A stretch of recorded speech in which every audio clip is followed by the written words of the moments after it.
कोकणात घर बंगलो बांधण्याचं स्वप्न बघताय तर आजच वैभववाडीतील आकांक्षा वास्तू कन्स्ट्रक्शनच्या कार्यालयाला भेट द्या।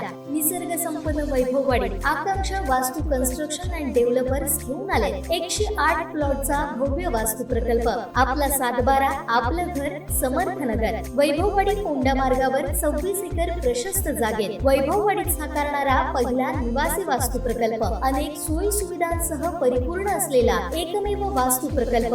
आपल्या सातबारावर नोंदवा तुमच्या हक्काचं घर, समर्थनगर। तुमच्या स्वप्नातलं घर आता प्रत्यक्षात उतरणार। आजच आमच्या साईटला भेट द्या।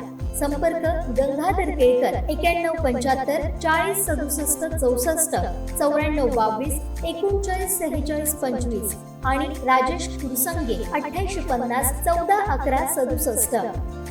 वैभववाडी तालुक्यातील ग्रामीण रुग्णालयातील स्वच्छतेचे 3-13 वाजले आहेत। सर्वत्र अस्वच्छता असल्यानं हे रुग्णालयच आजाराचं केंद्रबिंदू ठरत आहे। रुग्णालयासहित आजूबाजूचा परिसराची साफसफाई होत नसल्यानं या ठिकाणी अनेक आजार उद्भवण्याची शक्यता अधिक आहे। ग्रामीण रुग्णालयातील स्वच्छतेचा पर्दाफाश झाला। पाहूया त्याबाबतचा खास रिपोर्ट।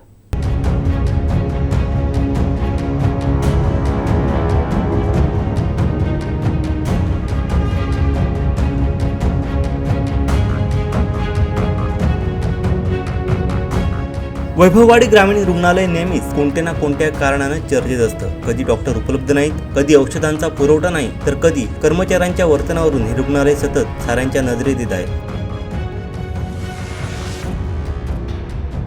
आता तर या रुग्णालयात नवीनच विषय समोर आलाय। या रुग्णालयातील स्वच्छता विषय गंभीर झालाय। रुग्ण तपासणी खोल्यासहित शौचालयाची बिकट अवस्था आहे। उपचारांसाठी दाखल केलेल्या रुग्णांच्या खोलीत लादीवरती पडलेल्या रक्ताचे डाग बरेच तास साफ केले जात नाहीत। रुग्णासाठी असलेल्या शौचालयाची अवस्था याहून बिकट आहे। या स्वच्छतागृहाच्या कड्या तुटल्या तर बेसिनला पाईपच नाही। याहून भयानक परिस्थिती म्हणजे रुग्ण तपासणी खोलीच्या बाजूलाच रुग्णालयात वापरलेल्या वस्तू टाकण्यात आल्या आहेत। आजूबाजूचा परिसर पाहिला तर हे रुग्णालय नसून कोंडवाडा असल्याचं यावरून भासत आहे। रुग्णालयातील या अस्वच्छतेमुळे येथे येणाऱ्या रुग्णांना आणखी वेगळा आजार उद्भवण्याची शक्यता अधिक आहे। इथं पेशंट ॲडमिट होऊ नये म्हणून जास्त प्रयत्न चाललेत, कारण इथं कोणी जबाबदारी व्यक्ती असे कोण नाही। डॉक्टर आहेत, डॉक्टर तिथे पेशंटला चेक करतात आणि आपली जबाबदारी दीड करून रिकामी होतात। इथली अवस्था अशी आहे तर अक्षरशः शौचालयाने जर बघितलं ना तिथे, तर इथे पेशंट आतमध्ये जर आला तर तो परत ॲडमिट झाला पाहिजे। बाहेरचे नातेवाईक पण इथं राहू शकत नाही, एवढी इथल्या बाथरूमच्या आणि शौचालयांची अवस्था वाईट आहे। ह्याला जर विचारलं लोकल प्रशासन तर ह्याला जबाबदार कोणच नाही। हे ग्रामीण रुग्णालय म्हणून जर इथे पेशंट कसे ॲडमिट होणार, हे कोण, ह्याला जबाबदार कोण ह्या गोष्टीला, कसं चालणार? काल संध्याकाळी ॲडमिट केला आम्ही, टायफॉइडची त्याला लक्षण झाली म्हणून काल संध्याकाळी ॲडमिट केल्यानंतर उपचार सुरू केले डॉक्टरांनी।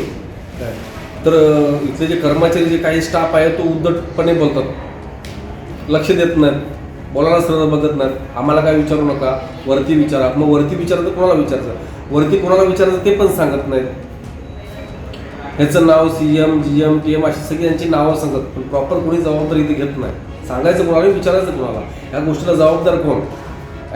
खरं तर ह्या ग्रामीण रुग्णालयामध्ये पेशंट चांगले होण्यासाठी येतात, पण मला वाटत नाही की वैभवच्या ग्रामीण रुग्णालयामध्ये पेशंट चांगल्या होण्यासाठी नाही, इथे 100% आजारी पडण्यासाठीच येणार। इथून पेशंट आजारी पडून बाहेर जाणार, चांगला होण्यासाठी मला वाटत नाही। कारण ही जर अशी अवस्था जर असेल, शौचालय आहे, या शौचालयाची जर अवस्था जर बघितली तर ह्या शौचालयामध्ये पण बसायला नको। पाण्याची व्यवस्था, हे बेसिन आहे, या बेसिनची अवस्था जर बघितली तर बेसिनला वरती नळ आहे पण खाली पाणी गळण्यासाठी काहीच सुविधा नाही। कसं चालणार? कोण बघणार? याला वाली कोण आहे?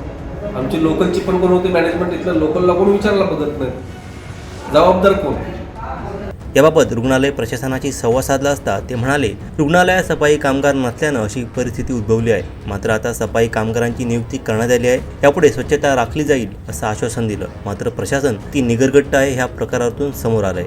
जिल्ह्यातील आरोग्य यंत्रणा सक्षम असण्याचा टेंबा मिरवणाऱ्या जिल्हा प्रशासनाच्या डोळ्यात हे अंजन घालणार आहे। Bureau report, Kokansad live, Vaibhavwadi.